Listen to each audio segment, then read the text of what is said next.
Student, कैसे हैं आप सब। ऐसा तो आप लोग देखे होंगे पहले का वीडियो जो भी है इसी मॉडल का 1 to 20 प्रीवियस जो है पहले जो वीडियो बना चुके हैं वो वीडियो आप देख चुके होंगे, जिसमें से इसी मॉडल सेट का जो सॉल्यूशन दिया हुआ है। और मोस्ट इम्पॉर्टेंट, बहुत इम्पॉर्टेंट है मैथ के लिए। इस बार आपका बोर्ड एग्जाम होने वाला है 2022 में। बहुत इंपॉर्टेंट क्वेश्चन है। 1 to 20 हम सॉल्व करा चुके थे। नेक्स्ट क्वेश्चन आपको लेके आ रहे हैं इस वीडियो में, जो आप लोगों के लिए परीक्षा के लिए बहुत इंपॉर्टेंट होगा। और इसे शेयर भी कर दें, लाइक भी कर दें, और जितने भी साथी हैं उसको आप बता सकते हैं, वो बिल्कुल पढ़ भी सकता है इसे, और इस माध्यम से उसको फ्री ऑफ कॉस्ट में और अच्छी तैयारी हो जाएगी, जैसे कि उसका रिजल्ट शाइनिंग फुल होगा, अच्छा होगा, बेहतर होगा। तो आप लोग दूसरे का भी कोऑपरेट कर सकते हैं शेयर करके, और बता सकते हैं। और इस चैनल को लाइक और सब्सक्राइब भी कर दें, क्योंकि नेक्स्ट वीडियो बहुत सारा वीडियो आने वाला है। बट अभी हमें टाइम नहीं मिल पा रहा है, कुछ विशेष बिजी रह जाने के कारण। तो लेकिन आएगा और कंटिन्यू आएगा, ये निश्चित है।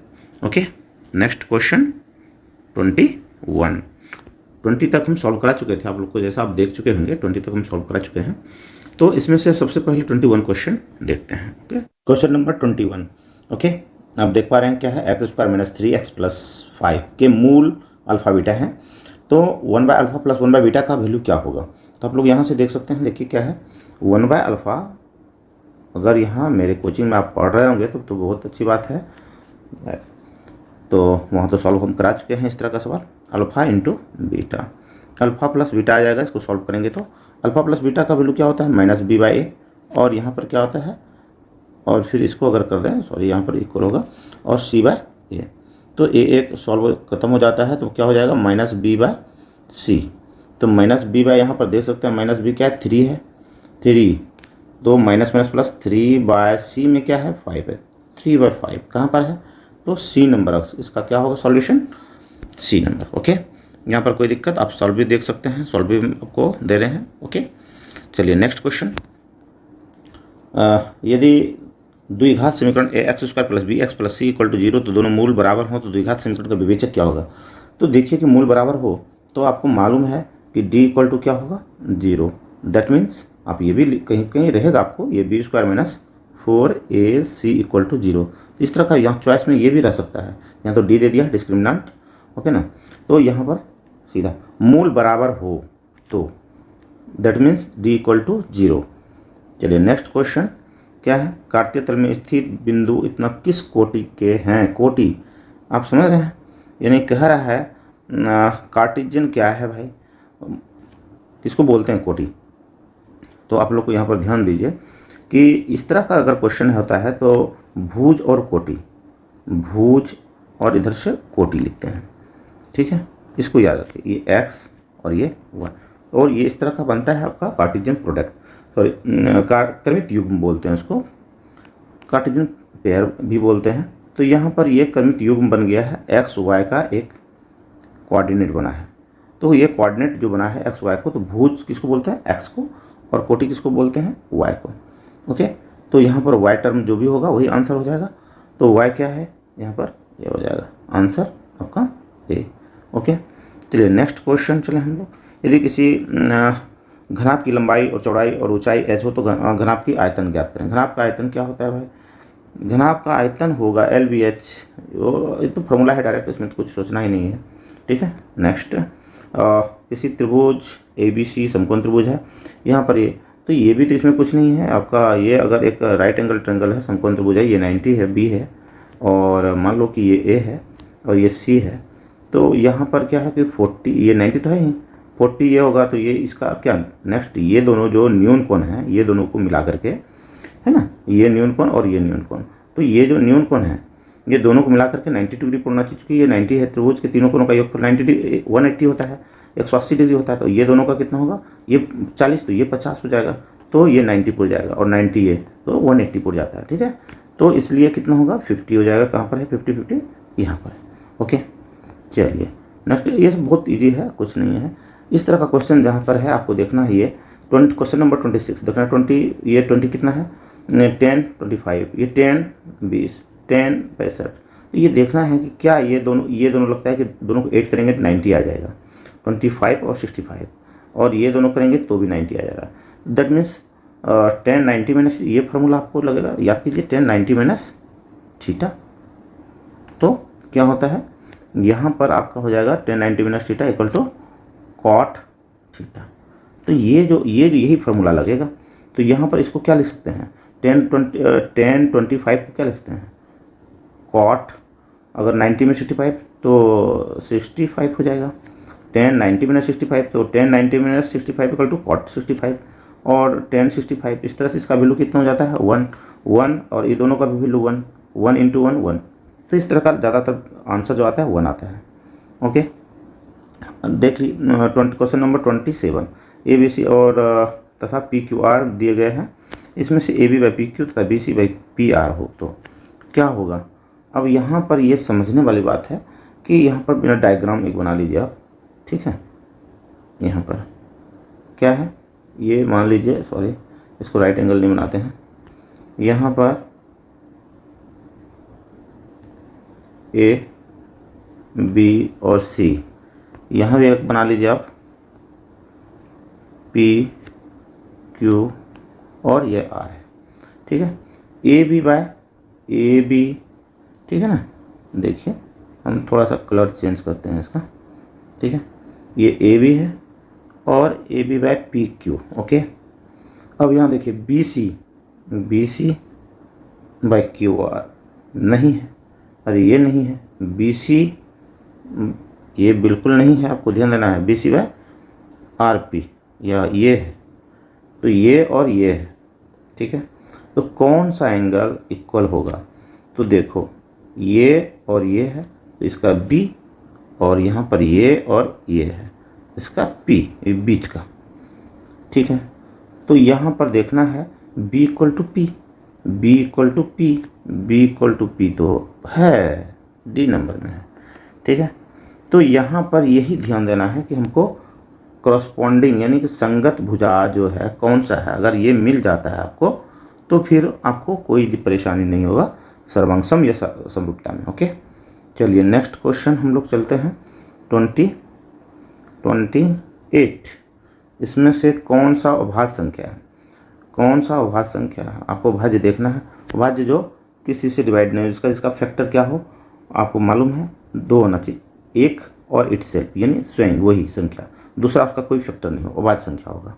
तो बहुत ईजी है, इसमें जो किसी से नहीं कट रहा है, तो ये तो 11 है ना। इसका तो फैक्टर देख लीजिए, 21 का क्या होता है, 3 होता है, 1 होगा, 7 होगा, बहुत है। तो इसका होगा 2, 1, 2, 5 है, ठीक है। तो 1, 2, 5 है, इसका भी जो बहुत है। इस प्रकार से ये है अभाज्य संख्या हो गया। चलिए 29, क्वेश्चन नंबर 29। इस तरह का क्वेश्चन क्या है, tan 1 plus cot square theta, मतलब 1 plus cot square theta equal to, इसके बराबर हम क्या लिख सकते हैं बताओ। तो लिख सकते हैं कॉसेक स्क्वायर थीटा, और इसको क्या लिख सकते हैं 1 प्लस सेक स्क्वायर थीटा, ठीक है। अगर ये लिख सकते हैं हम, तो कॉसेक इक्वल टू क्या होता है 1/sin, यहाँ पर साइन स्क्वायर थीटा देते हैं। और ये सेक का क्या लिख सकते हैं, सेक का अगर लिख दें 1/cos थीटा, ये कॉस स्क्वायर थीटा यहाँ हो जाएगा। ये पलटेगा तो क्या होगा आप बताओ, तो यहाँ पर कॉस स्क्वायर ऊपर आ जाएगा कॉस स्क्वायर थीटा, और यहाँ पर साइन स्क्वायर थीटा। तो कॉट स्क्वायर थीटा और साइन स्क्वायर थीटा का वैल्यू क्या होता है, कॉट स्क्वायर थीटा। ओके, इसमें कौन सा आंसर हो जाएगा भाई, कॉट स्क्वायर थीटा। ओके, चलिए नेक्स्ट क्वेश्चन नंबर 30। यदि किसी वृत्त की परिमाप और क्षेत्रफल संख्यात्मक रूप से बराबर हो तो वृत्त की त्रिज्या क्या होगी। इस तरह के क्वेश्चन में बहुत ही इजी होता है। परिमाप, वृत्त का परिमाप बराबर क्या होता है, अब देखिए 2πr, और इसका क्षेत्रफल क्या होता है πr², ठीक है ना। तो यहाँ पर देखना कि संख्यात्मक मान क्या होगा।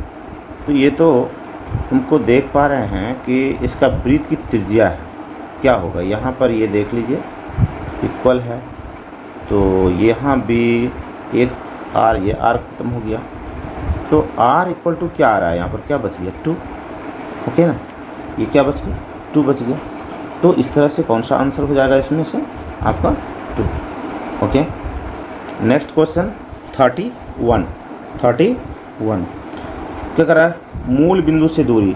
हाँ, तो आपको इसमें क्या करना है, जब भी मूल बिंदु से दूरी निकालने के लिए है तो आपको पता है दूरी का फॉर्मूला जैसे ऐसे आप निकालते हैं तो ये 2 और 3 का डिस्टेंस अगर आप निकालते हैं तो डिस्टेंस फॉर्मूला लगाते हैं 2 - 0 x2 - x1 का होल स्क्वायर प्लस ऐसे, याद है ना।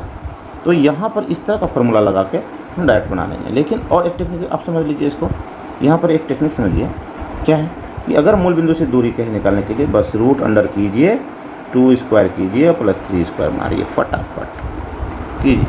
देखिए 4 प्लस 3 3 जा 9, 3 3 9, तो हो गया 9 4 13, रूट 13 कहाँ पर है, रूट 13 सी नंबर है।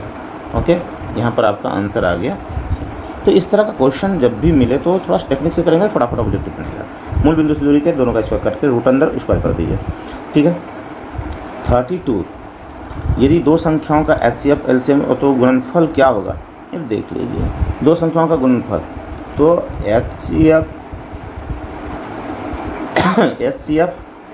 इक्वल टू LCM, सॉरी क्या बोल रहे हैं, HCF इंटू LCM, और दोनों का अगर मल्टीप्लिकेशन करेंगे, गुना करेंगे, तो दो संख्याओं का गुणनफल, दोनों संख्याओं का गुणनफल बराबर, समझ रहे हैं। यानी दोनों संख्याओं का गुणनफल जो होगा, दोनों संख्याओं का गुणनफल करा, संख्याओं का गुणनफल करा, ये आपको निकालने के लिए करा है, ठीक है ना। तो इसमें से क्या होगा, दोनों का मल्टीप्लिकेशन, LCM मतलब उत्तम समवर्तक और महत्तम समवर्तक का गुणनफल जो होगा दोनों संख्या के गुणनफल के बराबर होगा, ये बात समझ लीजिए। तो यहाँ पर सीधा सीधा क्या करना है, 15 और गुना 90, ये मार देंगे फटाफट। तो 15 9 35 से, है ना, और 1350, यानी यहाँ पर है सी नंबर आपका, ठीक है। तो यहाँ भी आपका आंसर क्या आया, सी। चलिए नेक्स्ट क्वेश्चन, चलिए 33। तो 2 थीटा, यहाँ पर तो सिर्फ आपको 2 थीटा इक्वल टू दिया हुआ है 60, तो थीटा इक्वल टू कितना होगा 30, 2 से डिवाइड कर हो जाएगा ना 30 डिग्री। तो साइन 30 का वैल्यू रख दीजिए, साइन 30 का कितना होता है, आप होता है, आप लोग जानते हैं, बन गया, क्या दिक्कत है। तो 34 नंबर क्वेश्चन, 34 नंबर क्वेश्चन, ये सेट मॉडल से बिहार बोर्ड से जो आपको गाइडलाइन दिया जाता है उसके तथ्य है, उसको बहुत ही ध्यान से देखना है। तो आकृति में PA PB दो स्पर्शरेखाएं इस प्रकार से है कि PA इक्वल टू इतना है, ये दिया हुआ है आपको। तो रेखा PB की लंबाई क्या होगी, PB, अरे बहुत, ये जो होता है किसी भी बाह्य बिंदु से, ये बाह्य बिंदु है, यहाँ से दूरी, दो स्पर्शरेखा खींची जा सकती है किसी बाह्य बिंदु से, तो दोनों स्पर्शरेखा की लंबाई समान होती है। बस यही आपको पहला चीज़ जानना है कि ये लंबाई, ये जो देख रहे हैं, और ये दोनों स्पर्शरेखा है, दोनों स्पर्शरेखा किसी बाह्य बिंदु से उसकी लंबाई बराबर होगा, और ये 8 cm है तो ये भी 8 cm होगा, इसमें कौन बड़ी बात है, बस आपका 34 का ये हो जाएगा। ओके ना। नेक्स्ट क्वेश्चन चलिए 35 यानी 35 नंबर क्वेश्चन नंबर 35। दो रैखिक समीकरण का आलेख प्रतिच्छेदी रेखाएं हैं, प्रतिच्छेदी रेखाएं, रैखिक समीकरण का हल क्या होगा, प्रतिच्छेदी, ठीक है ना। रैखिक समीकरण का आलेख कैसा है, जैसे आलेख एक होता है ना, ऐसा होता है, मान लीजिए कहीं कटेगा, इस बिंदु को कट रहा है, तो जहाँ इस तरह का आलेख आए, जहाँ इस तरह से ग्राफ आए कि एक दूसरे को प्रतिच्छेद किया, तो वहाँ पर एक और केवल एक हल होगा, एक और केवल एक हल, यानी सिर्फ एक, डी नंबर। ओके, समझ रहे हैं। दो समान कोणिक त्रिभुजों में उसकी संगत भुजाओं का अनुपात सदैव समान रहता है। ये किसने कहा था, जो समकोणिक रहेगा तो ऐसा कैसा कौन होगा, संगत भुजाओं का अनुपात सदैव समान रहता है अगर दो समकोणिक हो। तो यह जो है आपको सीधा सीधा लिखना है, थिल्स ने कहा था, कहीं कुछ नहीं करना, थिल्स ने ही दिया था ये। ओके, क्या दिया था, थिल्स ने। चलिए अब चक्रीय चतुर्भुज के सम्मुख कोणों का योगफल कितना डिग्री होता है, ये तो बहुत ईजी है, पहले वो समझा देना चाहते हैं, क्योंकि आप अगर इस वीडियो को देखते हैं तो नेक्स्ट सारा वीडियो में डिस्क्रिप्शन यानी वर्णन बढ़िया से कर देते हैं, ताकि आपको कोई बाहर के गाइडलाइन की ज़रूरत नहीं हो और आप यहीं इसी वीडियो से सारा आपकी पूर्ति हो जाए, आप यहीं से आप पूरा कर सकते हैं। तो ABC मान लीजिए आपका ये कोई चक्रीय चतुर्भुज है, यानी कि साइक्लिक क्वाड्रिलेटरल इसको इंग्लिश में बोलते हैं। तो ये इसका जब भी होता है ना, तो सम्मुख कोणों का योगफल कितना होगा, ये और ये, तो 180 कितना होता है, 180 यानी 180 डिग्री होता है। चक्रीय चतुर्भुजों के सम्मुख कोणों का योगफल कितना डिग्री होता है, 180 डिग्री, यानी कि ये सम्मुख कोण है, ये और ये सम्मुख कोण है। ये दोनों का सम कितना होगा, ये दोनों का सम 180, ये दोनों का भी सम 180, 38। 38 नंबर क्वेश्चन क्या है भाई, ये देखिए कि दो गोलों का आयतन का अनुपात दिया हुआ है, ठीक है ना। तो यहाँ पर हम ले लेते हैं क्या, दो गोले का, यानी कि क्या होता है, गोले का आयतन बराबर 4/3 पाई आर क्यू, और यहाँ भी क्या होगा 4/3 पाई आर क्यू इक्वल टू दिया हुआ है 125/27। तो ये और ये तो कैंसिल हो गया, देख रहे हैं। तो आर क्यू है, तो इसको R1 मान लीजिए, R2 मान लीजिए, तो R1/R2 इक्वल टू क्या आ जाएगा, इसका घनमूल निकाल लेंगे तो खत्म हो जाएगा, इधर तो घनमूल आ जाएगा, तो 5/3 आ जाएगा, 5/3 आ जाएगा ना। 3 इसको अगर लें 3 × 3 करें तो आ जाता है ना, 3 पर 3 पावर, तो खत्म हो जाएगा, पावर खत्म, तो 5/3 आ गया। अब इसमें क्या आपको कह रहा है कि पृष्ठीय क्षेत्रफल का अनुपात कह रहा है निकालने के लिए। तो पृष्ठीय क्षेत्रफल का क्या होता है, गोले का पृष्ठीय क्षेत्रफल 3, गोले का जब भी होता है तो क्या होता है, पृष्ठीय क्षेत्रफल गोले का याद है 4πr², है ना, 4πr²। तो यहाँ पर R1 कर दीजिए, यहाँ भी R2 कर दीजिए, जैसे कि तो यहाँ भी 4π खत्म हो गया। R1 और R2 का क्या है, R1 R2 कितना है, 5/3 है, यहाँ 5/3 कर सकते हैं। और इसका स्क्वायर जब करेंगे, इसका जब आप करेंगे स्क्वायर इधर से हटाते हैं आप, अगर आप निकालते हैं स्क्वायर करना ही पड़ेगा आपको, यहाँ पर R का वैल्यू रखना पड़ेगा। तो आपका स्क्वायर अगर करते हैं यहाँ पर आप देख लीजिए, 5 बाई इसका स्क्वायर सीधा यहाँ कर कीजिए ना, तो 25/9 आ जाएगा। 25/9 कहाँ है, 25/9 यहाँ पर है, बी नंबर 38 का, ठीक है, समझ में आ रही बात। तो इस तरह से क्वेश्चन आप सॉल्व कर लेंगे, ठीक है। उसका जहाँ पर नहीं हो पा रहा है आपका सॉल्यूशन तो दे ही रहे हैं, सॉल्यूशन भी देख सकते हैं आप। और 39 कर लीजिए, cos थीटा बराबर x है, sec थीटा इक्वल टू क्या होगा, cos थीटा बराबर x है, तो क्या होगा sec थीटा इक्वल टू क्या होता है, sec थीटा बराबर आप लोग को याद होना चाहिए कि साइन sec स्क्वायर थीटा बराबर सीधा लिखिए sec थीटा बराबर 1/cos थीटा, तो cos थीटा का वैल्यू x 1/x हो जाएगा, कहाँ 1/x, यहाँ डी नंबर 39 के डी। इसमें तो कुछ नहीं है, फॉर्मूला पर से दे दिया है ना। तो आपको ये भी आ गया सुना, ओके। चलिए 40 नंबर क्वेश्चन की ओर चलिए। किसी त्रिभुज ABC में शीर्ष के निर्देशांक कितना है, तो त्रिभुज के केंद्रक का क्या होगा। देखिए बहुत बार पूछा गया है ये सब क्वेश्चन, क्या होगा जब भी आपका केंद्रक का, यहाँ केंद्रक का पूछे निर्देशांक, तो डायरेक्ट फॉर्मूला लगाइए, x1 + x2 + x3/3, ठीक है। फिर इधर भी रख दीजिए y1, उसी प्रकार से y1 y2 y3, है ना, y3।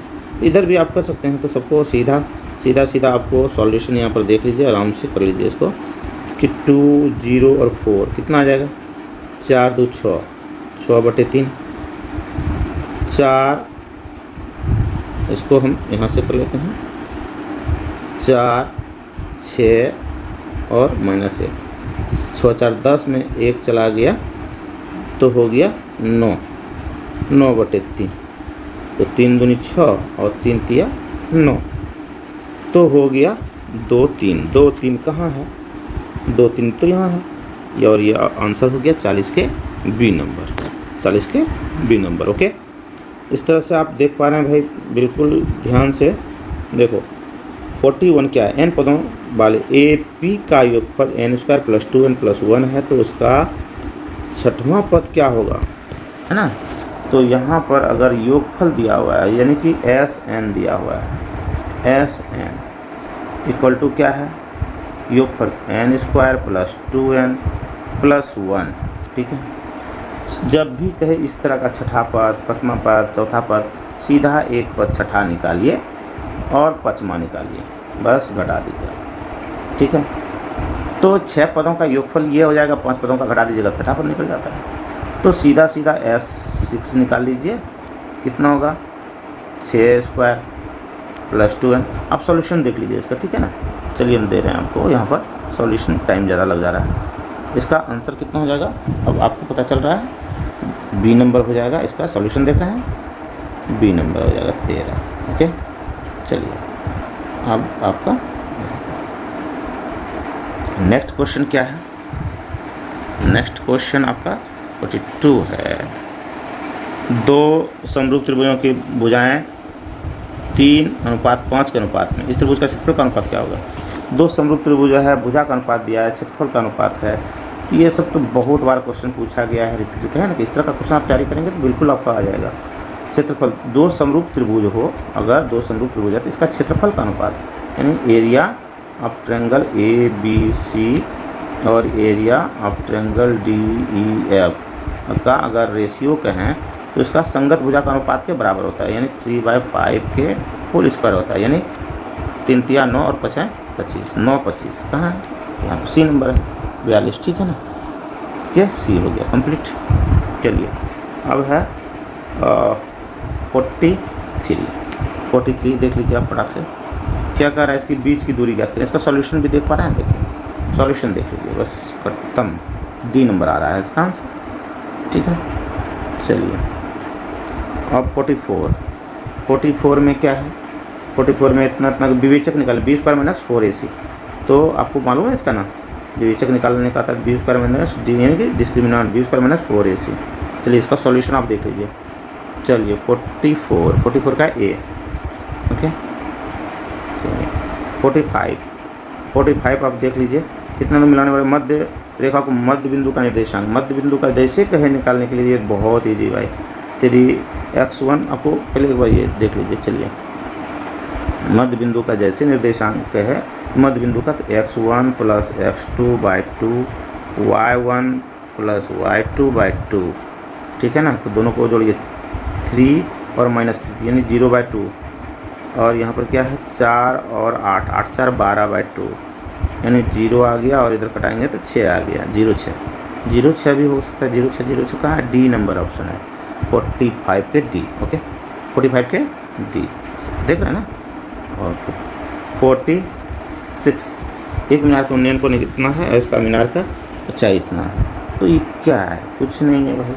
एक मीनार का कोण के पास से इसका मीटर के 38 मीटर की दूरी पर 30 डिग्री कोण बना रही है। तो मीनार की एक ये मीनार है और यहाँ पर ये है, और इसका 30 डिग्री बना रहा है भाई, 30 डिग्री का एंगल बना रहा है, और 21 मीटर की दूरी, ये मीनार है ये, है ना। तो किसका संबंध होगा? इस ये निकालना और ये निकालना, किसका संबंध? 10 का है। 10 30 को बैठाइए बस।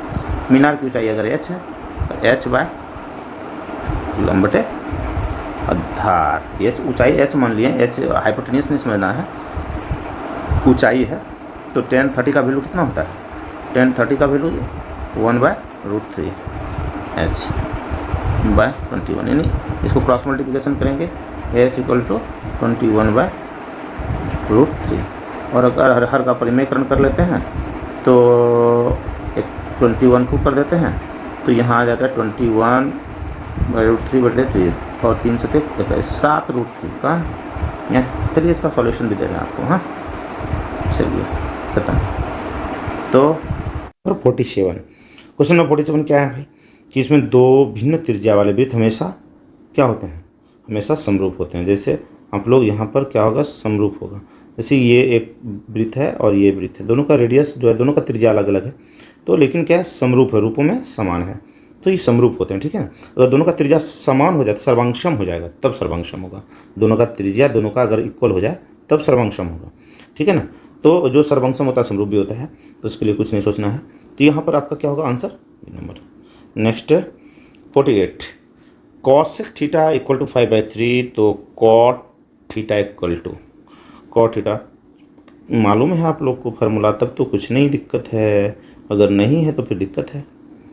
cosec square theta minus cot square theta = 1 होता है। cosec का इतना वैल्यू दिया हुआ है, तो cot का कह रहा है निकालने के लिए भाई। ये तो एकदम इजी है, इसका सॉल्यूशन हम दे रहे हैं, और देख लीजिए कितना हो गया आपका, और इसका आ रहा है सॉल्यूशन, ये आ गया ना। चलिए इसको सॉल्व आप कर सकते हैं, सॉल्यूशन देख रहे हैं आप, ओके। डी नंबर आंसर इसका क्या आएगा? डी। 4/3 आ रहा है ना, देख रहे हैं। तो यहाँ पर चलिए नेक्स्ट, तो आपका 49। तो देखो यहाँ पर क्या कह रहा है जी कि दो समरूप त्रिभुज ABC और त्रिभुज DEF इस प्रकार है कि 2AB इक्वल टू DE है और BC इक्वल टू 8 है, तो सेंटीमीटर निकालना है। ठीक है ना। देखिए क्या करना है कि ABC और DEF, ये A है, B है, C है, DEF है। ओके, ये ABY जो दिया हुआ है यहाँ पर देखो, या ये जो दिया हुआ है इसका क्या कर सकते हैं, इसको लिख सकते हैं AB/D, इधर से इधर क्रॉस मल्टीप्लिकेशन, और इसको 1/2 कर सकते हैं। 2 को इधर लेते आइए, राइट लेफ्ट राइट कर दीजिए इसको क्रॉस मल्टीप्लिकेशन में। AB/, तो यहाँ पर AB/D मिल गया आपको, एक संगत भुजा मिल गया है, और समरूप जब है संगत भुजा का अनुपात समान होता है, और BC दिया हुआ है, EF आपको निकालना है। तो सीधा इसका सॉल्यूशन देख लीजिए क्या आ रहा है, क्या आ रहा है। देखिए A नंबर आ रहा है क्वेश्चन, यानी 16 आ रहा है। ठीक है ना। चलिए ख़त्म। आपका 50 नंबर देख लीजिए भाई, 50 लास्ट क्वेश्चन हो रहा है। वृत्त का त्रिज्यखंड का क्षेत्रफल, त्रिज्यखंड का क्षेत्रफल क्या होता है, थीटा, थीटा की जगह पे P दिया है। ठीक है, कोई बात नहीं, थीटा बाय क्षेत्रफल करा है, जरूर दिए, ध्यान देना। थीटा बाय कितना होता है, थीटा बाय 180 कि 360, थीटा बाय 360 पाई R²। तो P की जगह यहाँ पर है। यहाँ अब देखते हैं थीटा बाय 360 पाई R² कहीं नहीं है, मुश्किल हो गया। आपका कौन सा चॉइस होगा भाई। तो ये इसमें कुछ नहीं देखना है, यहाँ पर 2 लगा दिया, एक्स्ट्रा लगा दिया यहाँ पर, ये C नंबर में। और यहाँ पर 36 दूनी 72, 2 से मल्टीप्लाई कर 720, यानी P/720 कर दिया है। और यहाँ देखो आपको फंसाने के लिए ऐसा किया है कि यहाँ पर 2 दे दिया आपको, 2 तो होता नहीं है, इन 2 पाई R² मार दिया। तो एक ही बात है ना, इसको कटाएंगे तो 360 हो जाएगा। तो P/, ये आपको दिमाग रखना है, ये मल्टीपल चॉइस क्वेश्चन है ना। तो P/, इतना हो जाएगा। तो इसका आंसर आपको समझ में आ गया, ये B नंबर होगा, 50 का B कंप्लीट। ये ओके, ये अब आपका इस तरह का 50 क्वेश्चन फिर से आपका दूसरा सेट लेकर आएंगे साइंस का भी। तो आप लोग का तैयारी बहुत अच्छा हो जाएगा, 50 से 50 नंबर ला ही लेंगे आप, तो फिर कोई दिक्कत होने वाला नहीं है। और फर्स्ट डिवीजन कौन पूछे उससे ज़्यादा नंबर आएगा, ये मेरा गारंटी है। आप लोग का साइंस और मैथ के लिए आप निश्चित रहिए, इस चैनल पर बने रहिए, बस आपको मिल जाएगा। सब्सक्राइब कर लीजिए ताकि नोटिफिकेशन आपको इस अच्छा से चला जाए। अगर नोटिफिकेशन नहीं होगा तो फिर आप क्या देखेंगे, कैसे समझेंगे कि वीडियो अपलोड हुआ या नहीं हुआ। इसलिए और लाइक कर दें, सब्सक्राइब और कमेंट्स भी करें। अगर कोई दिक्कत होता है तो फिर उसको हम सॉल्यूशन देंगे। ओके।